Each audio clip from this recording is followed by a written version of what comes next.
The sinister engineering of compliance, a critical analysis of the toxic masculinity deficit model in UK education. Part 1. The Year of the Boy and the State's Interventionist Turn. Friends, colleagues, and fellow citizens, we stand at a peculiar crossroads in the history of British education. If you look at the headlines from 2024 and 2025, you might have heard a phrase echoing through the halls of Westminster and the corridors of our schools: the Year of the Boy. On the surface, such a title sounds like a promise. It sounds like a commitment to help our sons, who are currently lagging behind in nearly every educational metric. It sounds like an acknowledgement of the unique challenges young men face in a rapidly changing world. But as we peel back the layers of the Labour government's Year of the Boy, we find something far more clinical, far more interventionist, and, I would argue, far more damaging. This hasn't been a year of celebration. It has been a year of pathologization. Under the leadership of Prime Minister Keir Starmer, we have witnessed the birth of what is arguably the most aggressive social engineering project in modern British history. The state has moved beyond the role of educator and into the role of psychological architect. By explicitly linking the protection of women and girls to a fundamental reprogramming of young males, the government has adopted a deficit model of masculinity. In this model, a boy is not seen as a child with potential to be nurtured. Instead, he is viewed as a latent perpetrator, a problem to be solved, a risk to be managed, and a mind to be corrected. The strategy we see unfolding, codified in the 2025 Violence Against Women and Girls (VAWG) strategy, is built on a binary. It is a binary that tells us males are the oppressors and females are the victims. This isn't just a simplification, it is a sociological hoax. It ignores the empirically verified reality of female-perpetrated abuse, the tragedy of mutual domestic violence, and the systemic bullying that boys themselves face. Today, we are going to deconstruct this hoax. We're going to look at why toxic masculinity is a political construct, not a clinical reality. We're going to examine how the methodology of reprogramming is creating an empathy gap that leaves the suffering of men and boys invisible. And finally, we will explore a robust, evidence-based alternative, positive masculinity. The policy context: fiction as a catalyst. How did we get here? Often, policy is driven by data, but in this case, the catalyst was a cultural panic fueled by a Netflix drama. In early 2025, the show Adolescence depicted a 13-year-old boy radicalized by the manosphere into committing a horrific murder. Prime Minister Starmer and Foreign Secretary David Lammy seized upon this fictional account as if it were a documentary. They called it a wake-up call. They spoke of toxic ideas taking hold early. This blurring of fiction and policy led to a multi-million-pound investment aimed directly at schools. Teachers are no longer just teaching math and English. They are now frontline ideological sentinels. They are mandated to intervene if an 11-year-old shows misogynistic behavior, a term that is increasingly defined so broadly that it includes any resistance to the prevailing gender orthodoxy. When David Lammy says the battle begins with how we raise our boys, he is announcing a fundamental shift in the social contract. The state is now reaching into the home, into the family, and into the very psyche of the child to wipe the memory of traditional norms and install a state-approved gender-neutral ideal. Part 2. Deconstructing the hoax. To understand why this approach fails, we have to look at the term at its center: toxic masculinity. We hear it everywhere, in the media, in university lecture halls, and now in primary school staff rooms. But here is the truth. Toxic masculinity is not a clinical diagnosis. You will not find it in the Diagnostic and Statistical Manual of Mental Disorders, DSM. It is a sociological construct used to pathologize normative male behavior. The absence of clinical validity. Dr. John Barry of the Center for Male Psychology has been clear on this. It cannot be good science to pathologize half of the human race. When we use this term, we are conflating biological and evolutionary traits, competitiveness, stoicism, and aggression with maladaptive behaviors. We are suggesting that masculinity itself is the root of the pathology. This is not just bad science, it is counterproductive. In a pilot study of over 4,000 men, a staggering 85% of respondents said the term toxic masculinity was insulting and likely to be harmful to boys. When you tell a boy his natural inclinations are toxic, he doesn't feel enlightened. He feels shame. He feels defensiveness. He feels alienated. And where do boys go when they feel alienated by their schools? They go to the very online spaces the government is trying to stop. The narrative is driving the radicalization it claims to prevent. Moral usurpation, a game of elites. In his work, The Destructivists, William Collins introduces the concept of moral usurpation. This is what happens when cultural elites, politicians, and academics seize the moral high ground by defining themselves as the protectors of a victim class against an oppressor class. This serves a political utility. By declaring a crisis of toxic masculinity, the state justifies expanding its power into the private realm. It allows policymakers to decry the privilege of even the most marginalized groups, like white working-class boys, who are statistically the most educationally disadvantaged group in the UK. This rhetoric obscures class inequality by focusing entirely on gender identity. The hoax lies in the simplification. Violence and antisocial behavior are complex. They are driven by poverty, family breakdown, mental illness, and substance abuse.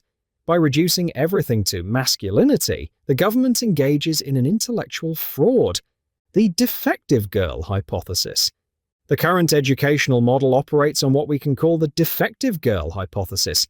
This is the idea that female behavior, verbal communication, sitting still, emotional disclosure is the correct way to be human. Boys, who often have more physical energy and a preference for side-by-side interaction rather than face-to-face emotional talks, are viewed as defective girls who need to be fixed. We are pathologizing stoicism, the ability to contain emotion to function under stress, and calling it repression. But for many men, action-oriented coping is more effective than verbal rumination. The government's reprogramming seeks to strip boys of these traits, ignoring the reality that men often bond through shared activity, not just shared feelings. Part 3. The evidence of asymmetry. The central pillar of this reprogramming strategy is the suppression of data. The government's plan is built on the premise that males are the problem and females are the victims. But the data from the Office for National Statistics (ONS) and the Mankind Initiative tells a different story. The silent epidemic of male victimhood. Let's look at the concrete numbers from England and Wales for the year ending March 2025. These are figures that rarely, if ever, make it into the government's public announcements. When we talk about the scale of this issue, the numbers are staggering. In the last year alone, it is estimated that between 712,000 and 1.5 million men experience domestic abuse. This is not a marginal issue. It is a crisis in plain sight. Consider the lifetime prevalence. 1 in every 3 victims of domestic abuse is male. That means 18.2% of men, roughly 4.3 million individuals, have been victims of partner abuse in their lifetime. And yet, there is a massive reporting gap that the state continues to ignore. In 2024, over 515,000 male victims chose not to report their abuse to the police. They remain in the shadows, often because they feel the system wasn't built to protect them. Perhaps most devastating is the link to suicide. 5% of male victims have considered taking their own life due to partner abuse.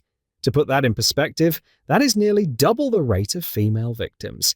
We are losing between 3 and 5 men every single week to suicide linked directly to domestic abuse. Finally, we must challenge the stereotype of what abuse looks like. Nearly 65% of male victims who reported to the police cited non-physical abuse. This includes emotional, financial, and coercive control. These men aren't just facing physical threats, they are living under psychological siege. And yet, our national strategy effectively erases their experience. The Labour government's strategy to halve violence against women and girls effectively erases these 1.5 million men. There is no parallel strategy to halve violence against men and boys. By focusing resources exclusively on misogyny, the state tells boys that their own pain doesn't matter. Mutual abuse and the PASK project. We must also talk about the Partner Abuse State of Knowledge, PASK project. This is the most comprehensive review of domestic violence research ever conducted. It found 3 things that shatter the current narrative: symmetry. Men and women perpetrate physical and non-physical abuse at comparable levels. Control. Women are found to be as controlling as men in relationships. Mutuality. Most domestic violence is bidirectional or mutual. It is not a unilateral attack by a dominant male on a submissive female. When we teach boys they are potential abusers and girls they are potential victims, we fail them both. We leave boys defenseless against female coercion because they've been told a woman cannot be an abuser. Peer-on-peer abuse, the triple threat. In our schools, the narrative is always about boys harassing girls, but the data on bullying shows a different dynamic: the triple threat of girls bullying boys. First, ONS data shows that while boys may use physical aggression, girls are significantly more likely to engage in cyberbullying and relational aggression, spreading rumors and social exclusion. Second, this abuse is almost never discussed in policy. It is erased. Third, boys are socially conditioned not to report it and certainly not to hit back, leaving them helpless against psychological and reputational damage. When we ignore female capacity for abuse, we leave our sons vulnerable. Part 4. The mechanics of reprogramming. Now, let's look at how this is happening in our classrooms. The government is outsourcing gender education to third-party groups like VoiceBox and Beyond Equality. These organizations use psychological techniques that are less about education and more about ideological indoctrination. The politics of guilt, the privilege walk. A staple of these workshops is the privilege walk. You may have seen it. Students stand in a line and take steps forward or backward based on their race, gender, or class. Imagine a white working-class boy, statistically likely to struggle in school, being told to take a step forward because of his male privilege, while he watches others step ahead of him for different reasons. This is a ritual of public shaming. It forces children to confess to a privilege they do not feel. It deconstructs a boy's identity without giving him anything to replace it with, leaving him confused and defensive. VoiceBox and the predetermined outcome. Workshops like those run by VoiceBox claim to encourage healthy discussion, but their methodology has a predetermined end. If a boy asks, "Why are we being blamed for this?" or points out that girls can be bullies too, the facilitators are trained to view his concerns as defensiveness, a barrier to be overcome by manipulation, rather than a legitimate point to be discussed. Then there are the behavioral courses for high-risk individuals. But who defines high risk? Without clinical definitions, this will be interpreted ideologically. A boy who disagrees with feminist theory could be flagged for reprogramming. This is the pathologization of dissent. Part 5. The case for positive masculinity. We do not reject the need to guide boys. Boys crave guidance. They want to know how to be men. But the answer is not to feminize them. The answer is positive masculinity. The sheepdog metaphor. Labour MP Will Stone, a Brazilian jiu-jitsu black belt, spoke about this using the sheepdog metaphor. He said there are 3 types of people: sheep, wolves, and sheepdogs. The reprogramming approach tries to pretend there are no wolves and tells the sheepdogs to stop being so aggressive. But the positive masculinity approach says, be the sheepdog. It validates the boy's strength and capacity for aggression, but gives it a moral purpose: protection. It teaches that being strong and dangerous is not bad, provided that strength is controlled and used to defend the vulnerable. This message resonates with a boy's heroic instincts. Don't be toxic breeds resentment. Be a protector breeds virtue. Reframing the masculine identity. Let's look at how we can reframe these traditional traits to actually serve our society, rather than merely suppressing them. We are told these characteristics are a deficit, but through the lens of positive masculinity, we see they are actually a profound social resource. Take Stoicism, for example. The current educational policy labels it as emotional repression, a dangerous internalizing of feelings. But we should reframe it as emotional regulation and resilience under pressure. Stoicism is the ability to stay calm and functional when others cannot. It is the bedrock of stability in a crisis. Then there is competitiveness. The toxic narrative dismisses this as a drive for dominance or a gateway to bullying. But in a positive framework, competitiveness is the drive for excellence and personal ambition. It is the engine that pushes a young man to improve his skills, master his craft, and contribute his best work to the world. Consider the provider instinct. It is often pathologized today as a form of patriarchal control or financial abuse. In reality, this instinct represents a pro-social contribution and a deep-seated care for the family. It is the motivation that drives men to work hard, sacrifice their own comfort, and ensure that those they love are secure.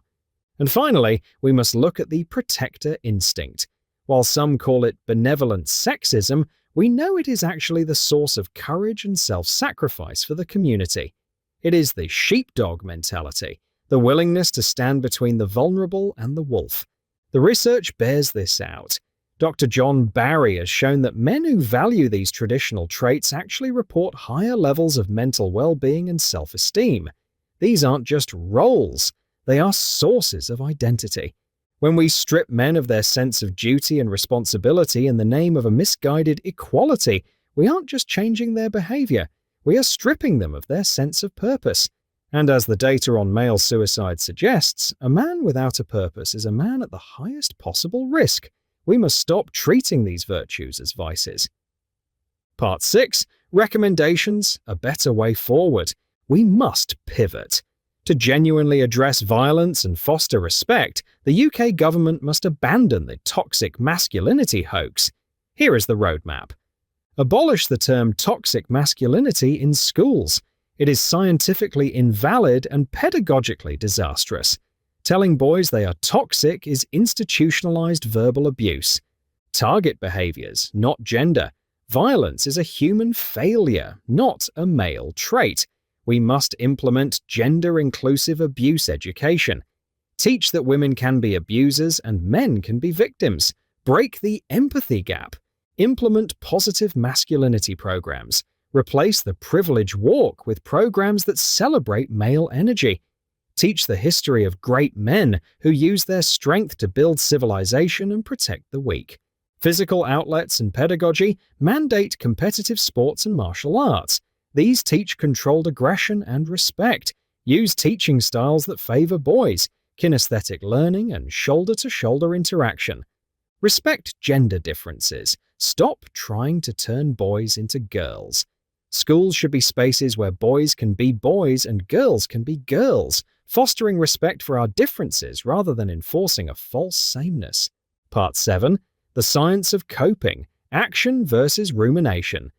A cornerstone of the toxic masculinity narrative is that boys are emotionally illiterate because they do not talk about their feelings in the same way girls do.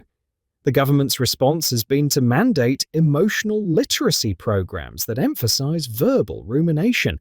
However, psychological research into male-typical coping suggests this approach is not only ineffective for many males, but can be actively harmful. 7.1 Verbal rumination, the feminized standard. In most modern school interventions, healthy coping is defined as the ability to sit in a circle, identify a feeling, and talk about it at length. In psychology, this is often linked to verbal rumination, the focused attention on the symptoms of one's distress and on its possible causes and consequences. While this can be helpful for some, research, notably by Nolan Hochzimmer, shows that excessive rumination is actually a significant risk factor for depression and anxiety, particularly in females. By forcing boys into this model, schools are not teaching health. they are teaching a style of processing that often leads to increased focus on negative affect without providing a path toward resolution. 7.2 Action-oriented, instrumental coping. In contrast, many men and boys lean toward action-oriented coping, also known as instrumental coping. This is the tendency to process emotion through doing rather than talking. Problem solving. Instead of discussing how a problem feels, the boy seeks to fix the problem itself. Physicality. Using exercise or physical labor to regulate the nervous system, e.g., blowing off steam. Side-by-side interaction. Men often disclose deep personal information only while engaged in a shared task, fixing a car, playing a sport, or gaming, rather than through direct face-to-face eye contact, which many males find confrontational or overwhelming. 7.3. The misunderstanding of the confessional workshop. When a boy refuses to participate in a confessional workshop, he is immediately labeled by facilitators as having repressed emotions or being socially inhibited. This is a fundamental and often damaging misunderstanding. His stoicism isn't necessarily a wall to hide behind, it is often a highly effective regulation strategy. To understand why, we have to look at the massive gap between the school's standard model and the way many boys actually process life. In the school standard model, the primary goal is emotional expression and validation. But for many boys, the male-typical model prioritizes something else entirely: problem resolution and mastery. The setting also matters. The current curriculum demands a face-to-face, sedentary, and purely verbal environment. This is often stressful for boys. They thrive in side-by-side, active, and task-based settings. They don't want to talk about the mountain, they want to climb it together. Perhaps the most critical difference is how we view Stoicism. The reprogramming agenda sees Stoicism as a pathology, a barrier that must be broken down for the boy's own good. But in the positive masculine model, Stoicism is viewed as a vital tool for resilience and stability. It is the ability to maintain composure so that action can be taken. Finally, consider the outcome. The school model seeks relational connection through talk, but for many young men, real connection is built through shared achievement. They don't bond by exchanging secrets in a circle. They bond by working together to solve a difficult problem or win a game.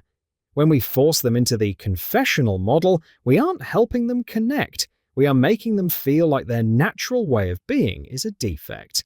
Part 8. The psychological cost of wiping the memory. When the state attempts to reprogram these traits, it creates a condition known as cognitive dissonance. We are asking boys to betray their own biological and psychological hardwiring. 8.1. The erosion of self-efficacy. Traditional masculinity is heavily tied to agency, the belief that one can affect change in the world. When schools tell boys that their desire for hierarchy, competition, and physical mastery is toxic, they strip away the boy's tools for building self-efficacy. Without a sense of agency, a boy becomes passive. A passive boy is easier for a school to manage, but a passive man is a man at risk for deaths of despair. Research by Dr. John Barry and others has shown that men who score higher on traditional masculinity scales often report better mental health outcomes because those traits provide a sense of purpose and a buffer against the feeling of helplessness. 8.2. The empathy gap and male suicide. The most tragic consequence of the toxic masculinity hoax is the empathy gap. By framing males as the oppressor class, we subconsciously decide that they are not worthy of empathy. If a boy is struggling, the current framework asks, how is his behavior a threat to women and girls? It rarely asks, what is causing this boy's suffering? This gap is literal. In the UK, 75% of suicides are male. Despite this, the vast majority of government mental health funding and gendered strategies are directed toward the female experience of mental health. By focusing purely on halving violence against women, the government is ignoring the fact that a boy who is taught his nature is toxic is a boy who is more likely to view his own life as disposable. Part 9. Reclaiming the curriculum, a path to true safety. If we want a safer society, we don't need reprogrammed boys. We need integrated boys. We need boys who understand that their strength is a tool for the good of all. 9.1 From Deconstruction to Construction. Instead of deconstructing masculinity, schools should be constructing virtue. This means mentorship, not facilitation. Boys don't need 22-year-old facilitators from NGOS telling them they are privileged. They need older men, teachers, coaches, and tradespeople demonstrating how to be a sheepdog. The hero's journey. Utilize literature and history to show that masculine traits, courage, endurance, sacrifice, are what have protected the vulnerable throughout history. Competitive pedagogy. Acknowledge that competition is a powerful motivator for boys. When schools remove winners and losers to protect feelings, they deprive boys of the very environment in which they thrive and learn to manage defeat with grace. 9.2 Real safety through mutual respect. Safety is not achieved by making boys soft. It is achieved by making them principled. A boy who is taught that he has a duty to be a protector is far less likely to become a perpetrator than a boy who is told he is a latent monster and eventually decides to live up to the label. Part 10. The manosphere vacuum and the identity crisis. We must now address the most controversial figure in this debate, Andrew Tate, and the wider manosphere. The government points to the influence of these figures as the primary justification for their aggressive intervention.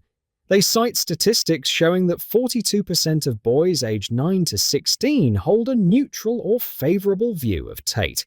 They see this as evidence of a radicalization crisis. But we have to ask a deeper question. Why? Why does a former kickboxer broadcasting from a computer screen have more influence over our sons than our schools, our media, and our political leaders combined? The answer lies in the vacuum. By pathologizing traditional masculinity, by telling boys that their strength is toxic and their instincts are defective, the state has created a profound identity vacuum. Boys are looking for a blueprint on how to be a man. They are looking for purpose, for hierarchy, and for a sense of agency. When the school system offers them only shame and deconstruction, they turn to the one place that offers them affirmation and construction, however flawed that construction might be. 10.1 The State as an Adversary. This is where William Collins's concept of moral usurpation becomes critical. When boys see the state, through these mandatory behavioral courses, acting as a psychological auditor, they don't see a safe space. They see an adversary. They recognize that the reprogramming workshops are not an open dialogue. They are a corrective intervention. When a boy's legitimate concerns about female-perpetrated bullying or the erasure of male victims are dismissed as masculine defensiveness, he doesn't change his mind. He simply stops talking to the sentinels in the classroom and starts listening to the influencers who tell him that the Matrix is out to get him. The government's current strategy is the ultimate recruitment tool for the manosphere. You cannot shame a boy into compliance without also shaming him out of the mainstream culture. 10.2 The Paradox of Choice. Our schools are attempting to replace the complex biological reality of masculinity with a gender-neutral ideal. But for a 13-year-old boy, that ideal is often boring, confusing, and uninspiring. Influencers like Tate offer a clear, high-stakes, and aspirational alternative. They speak of discipline, physical mastery, and providing for one's family. These are the very traits we've identified as the core of positive masculinity, but because our schools have abandoned these virtues as toxic, we have handed a monopoly on these ideas to the most radical voices on the internet. We are effectively telling boys, if you want to feel strong, if you want to be a provider, or if you want to be a protector, you won't find that here. You have to go to the fringes to find it. Part 11. Conclusion: the imperative for virtue. As we conclude this analysis, let us return to the year of the boy. If we truly want 2026 to be the year we save our sons, we must end the engineering of compliance. We do not need more behavioral courses. We do not need more multi-million-pound reprogramming strategies, and we certainly do not need to treat the Netflix drama adolescence as a blueprint for social policy. What we need is to return to the sheepdog metaphor. We must teach our boys that they are not defective girls. They are young men with a unique and powerful nature. We must tell them, your strength is necessary, your stoicism is a gift, your protective instinct is the shield of this society. True safety for women and girls does not come from reprogramming boys to be soft. It comes from raising boys to be virtuous. It comes from channeling their energy toward the defense of others, rather than the suppression of themselves. The hoax of toxic masculinity has failed. It has alienated our sons, ignored our victims, and fueled the very radicalization it sought to stop. It is time for a new contract, one based on the biological reality of the sexes, the empirical data of abuse, and a profound respect for the positive potential of the masculine spirit.